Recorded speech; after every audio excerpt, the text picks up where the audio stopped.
জাতীয় নাগরিক পার্টির দক্ষিণাঞ্চলের মুখ্য সংগঠক হাসনাত আব্দুল্লাহ বলেছেন, চাঁদাবাজদের অভয়ারণ্য এনসিপি হবে না, তাই আগে নিজের ঘরে শুদ্ধি অভিযান শুরু করতে হবে।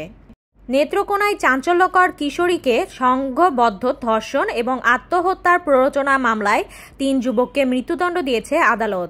এ সময় প্রত্যেককে 10 বছর সশ্রম কারাদণ্ড এবং 1 লাখ টাকা অর্থদণ্ড অনাদায়ে 3 মাসের কারাদণ্ড দিয়েছে আদালত। কুমিল্লা 6 আসনের সাবেক সংসদ সদস্য আকম বাহাউদ্দিন বাহার এবং তার মেয়ে কুমিল্লা সিটি কর্পোরেশনের সাবেক মেয়র তাহসিন বাহার সূচনার 17,39,97,600 টাকা জব্দ করেছে পুলিশের অপরাধ তদন্ত বিভাগ।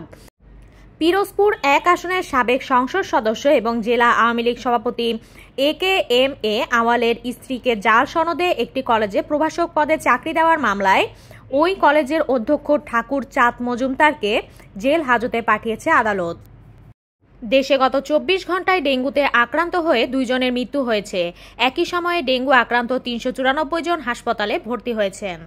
মৌলভীবাজারের বড়লেখায় সীমান্ত পথে 10 রোহিঙ্গাকে বাংলাদেশে পুশ ইন করেছে ভারতীয় সীমান্তরক্ষী বাহিনী।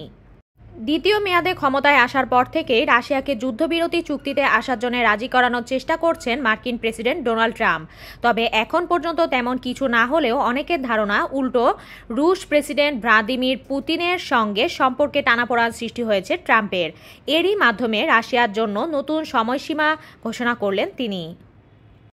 ইসরায়েলের বিরুদ্ধে গাজায় ফিলিস্তিনিদের ওপরে গণহত্যা চালানোর অভিযোগ এনেছে একটি ইসরায়েলি মানবাধিকার সংগঠন। প্রথমবারের মতো ইসরায়েলের কোনো সংস্থা এই ধরনের দাবি করল। গাজায় চলমান মানবিক সংকটের প্রতিক্রিয়ায় ইসরায়েলের বিরুদ্ধে সামরিক অভিযান জোরদার করার পরিকল্পনা ঘোষণা করেছে ইয়েমেনি সশস্ত্র বাহিনী।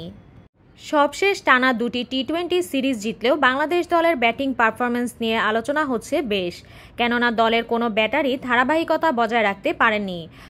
তবে টাইগারদের সাবেক অধিনায়ক আকরাম খান জানিয়েছেন, টি-20 ক্রিকেটে প্রয়োজন দলে ইতিবাচক প্রভাব রাখা।